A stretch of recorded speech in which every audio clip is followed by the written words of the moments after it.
Hi there, and welcome to The Illiterates, a super classy, super smart channel about books. Today we're going to talk about a romance novel called Thirsty by Mia Hopkins. It has a very appropriate title because the male lead will leave you thirsty as fuck. What? I'm about to chug a beer for YouTube. Did you? Wow.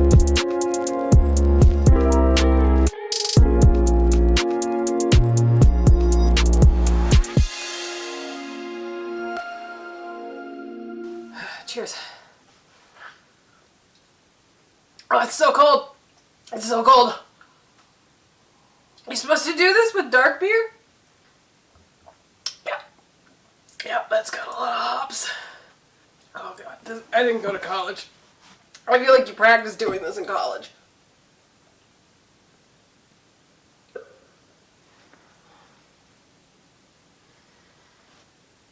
I regret this. God. So, Thirsty by Mia Hopkins. Thirsty is a romance novel that's set in Los Angeles.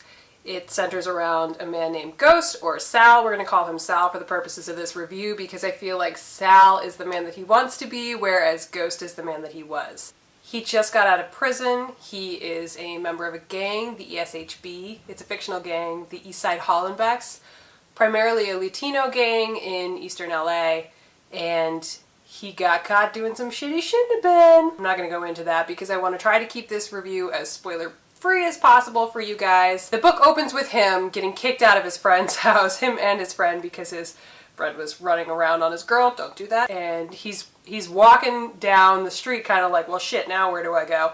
Because he just got out of prison. He's still trying to get up on his feet. And he sees an older woman kind of watching this whole debacle unfold. And she's like, hey kid, you need a place to stay. I remember you. You're not a bad person, really.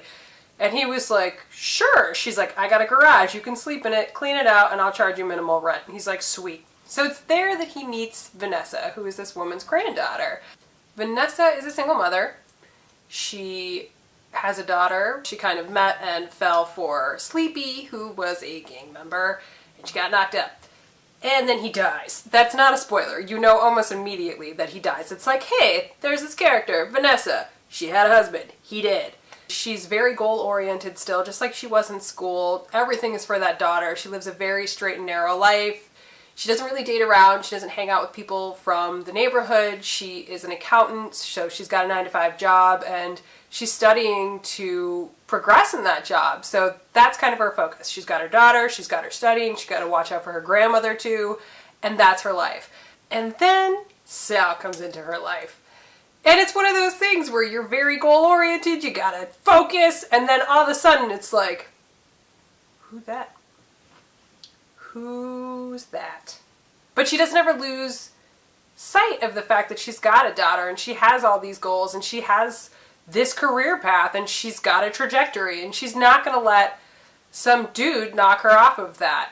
And that's kind of how the whole relationship starts, is they're attracted to each other, they admit they're attracted to each other like rational, well-rounded adults. Holy shit, right? But they also recognize that they are from two separate worlds and that things between them would not work out very easily.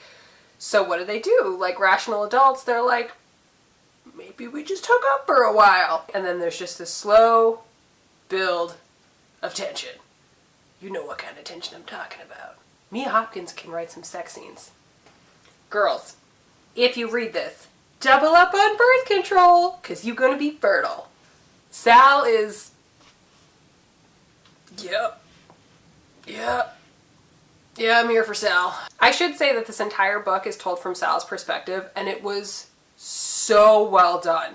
So well done. It's kind of like everything I've ever wanted in a male lead. He's this big, strong, macho guy, but he still recognizes mental health issues that he has. He still recognizes very detrimental behavior that he kind of falls into the patterns of. All in all, he just felt like such a well-rounded male character where he was allowed to express all of these emotions and all of these feelings and all of these thoughts and all of this empathy that you don't really see from a lot of romances these days. I feel like it's getting way, way better.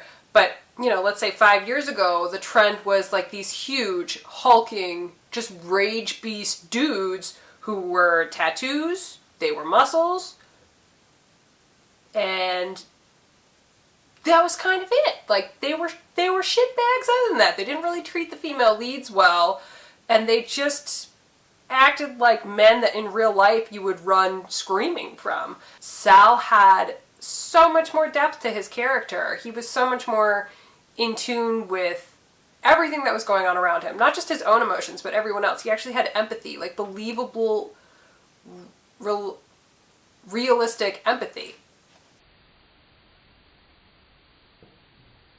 So I thought the gang portion of this book was handled really well. I've read Monster, I've read Always Running, and I've read a couple other fictional books centered around gangs, and this one felt the most honest to me.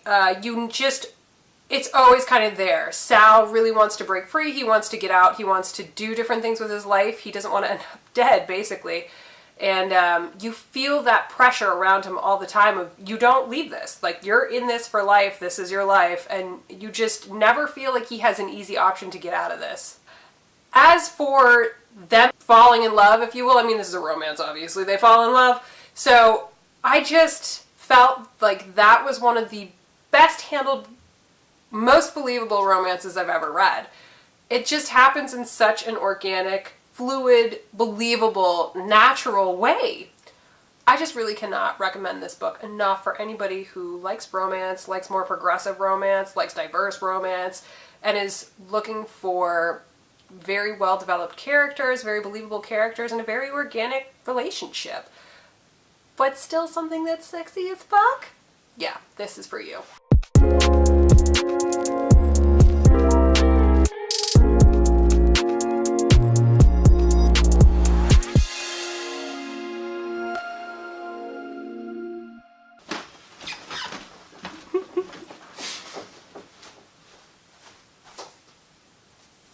Ooh, he getting naked.